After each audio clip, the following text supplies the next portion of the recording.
Hello students, welcome to my channel. तो स्वागत है आप सभी का एग्री टू कल्चर फैमिली के इस यूट्यूब चैनल पे। तो यहाँ पर एग्रीकल्चर के स्टूडेंट के लिए यहाँ पे अच्छी खासी वैकेंसी आई है, जो कि इफ्को के द्वारा इफ्को एजीटी पोस्ट के लिए यहाँ पे आया हुआ है। एग्रीकल्चर ग्रेजुएट ट्रेनिंग के लिए यहाँ पे इफ्को के द्वारा एक पोस्ट जारी की गई है। तो जानेंगे पूरे वीडियो में कि कौन कौन से जो स्टूडेंट है वो एलिजिबल है इस पोस्ट के लिए, क्या सैलरी इसकी रहने वाली है और नोटिफिकेशन में क्या क्या बातें कही गई है, साथ ही साथ फॉर्म फिलिंग डेट कब से कब तक होने वाली है। तो चलते हैं इस वीडियो में। तो सबसे पहले IFFCO Indian farmer fertiliser cooperative limited, ये इसका फुल फॉर्म होता है। इसी के द्वारा ये वैकेंसी जारी की गई है। ये वैकेंसी हमें हर साल लगभग देखने को मिलता है, जो कि एग्रीकल्चर के स्टूडेंट्स के लिए होता है। तो सबसे पहले यहाँ पर क्वालिफिकेशंस की बात की गई है। तो क्वालिफिकेशन में देखेंगे 4 year BSc agriculture full time regular degree. तो यहाँ पर बीएससी एग्रीकल्चर आपका होना अनिवार्य है, वो भी 4 साल की पीरियड के साथ। ऐसा नहीं कि 3 साल का आपने कोई एग्रीकल्चर का कोर्स करा हो तो वैसे स्टूडेंट इसमें एलिजिबल नहीं होंगे। इसके लिए आपको 4 साल का बीएससी एग्रीकल्चर की डिग्री आपके पास होना अनिवार्य है।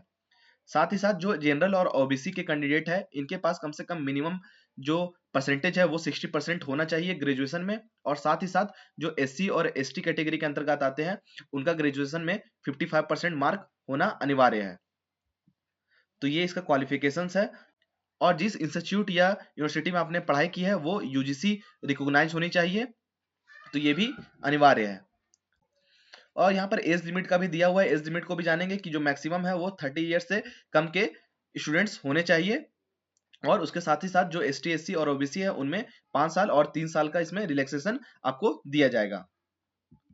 उसके बाद है लोकेशन, जहां पर हम लोग जानेंगे कि आपको जॉब के लिए कहाँ कहाँ जाना हो सकता है।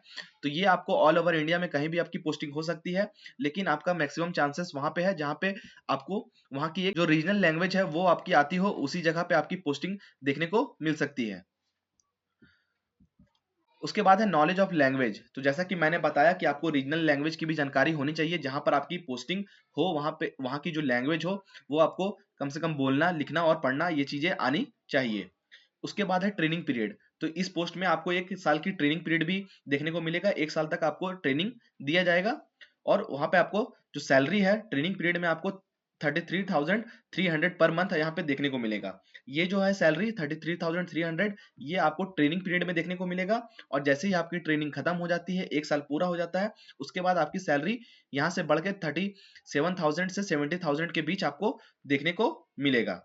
तो ये था सैलरी और लैंग्वेज और ट्रेनिंग पीरियड की जानकारी। उसके बाद है सर्विस बॉन्ड। तो यहाँ पर आपको इस पोस्ट में आपको सर्विस बॉन्ड भी देखने को मिलेगा एक।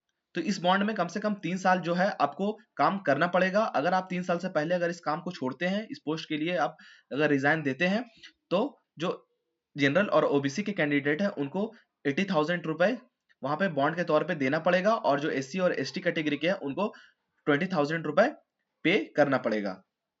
उसके बाद जो सिलेक्शन प्रोसीजर है, यहाँ पर आपको 2 तरह के एग्जाम देखने को मिलेंगे और एक इंटरव्यू देखने को मिलेगा। तो जो पहला है वो आपको घर बैठे ही एग्जाम देना है। ये ऑनलाइन कंप्यूटर बेस्ड होगा, जो आप अपने घर से ही देंगे, लैपटॉप से या फोन से। उसके बाद जो है उसके बाद इसका मेंस एग्जाम होगा। तो मेंस का एग्जाम के लिए आपके पास मेल आएगा और उसके लिए फिर अलग अलग सेंटर्स यहाँ पे दिए हुए हैं। तो इन इन सेंटर में जाके आपको फिर मेंस का एग्जाम देना पड़ेगा। और जैसे ही इन दोनों एग्जाम को आप क्वालिफाई करते हो, उसके बाद आपका एक इंटरव्यू होगा। और इंटरव्यू होने के बाद आपका यहाँ पे मेडिकल एग्जामिनेशन होगा। और मेडिकल एग्जामिनेशन उतना हार्ड नहीं होता। यहाँ पे जो भी शॉर्ट लिस्टेड कैंडिडेट होंगे वो आराम से मेडिकल एग्जामिनेशन को पास कर सकते हैं। और ये इसका फाइनल सिलेक्शन होगा। और जो यहाँ पे डेट को भी जानेंगे कि यहाँ पे फॉर्म फिलिंग डेट क्या रहने वाली है। तो ये जो फॉर्म फिलिंग डेट है ये 1 मार्च 2025 से 15 मार्च 2025, मात्र 15 दिनों के अंदर आपको इस फॉर्म को फिल करना है। और इस फॉर्म को अप्लाई करने के लिए आप इसके ऑफिशियल जो sgt.ifco.in है, इस लिंक पे आप जा सकते हो और वहां से फॉर्म फिल कर सकते हैं 15 मार्च से पहले। तो आई होप आपको नोटिफिकेशन की क्लियरिटी मिल गई होगी कि क्या क्या इसमें कहा गया है, कौन कौन से स्टूडेंट इसमें एलिजिबल है। तो आई होप आपको वीडियो पसंद आया होगा। तो वीडियो को लाइक कीजिए और चैनल को सब्सक्राइब जरूर कीजिए। Thank you.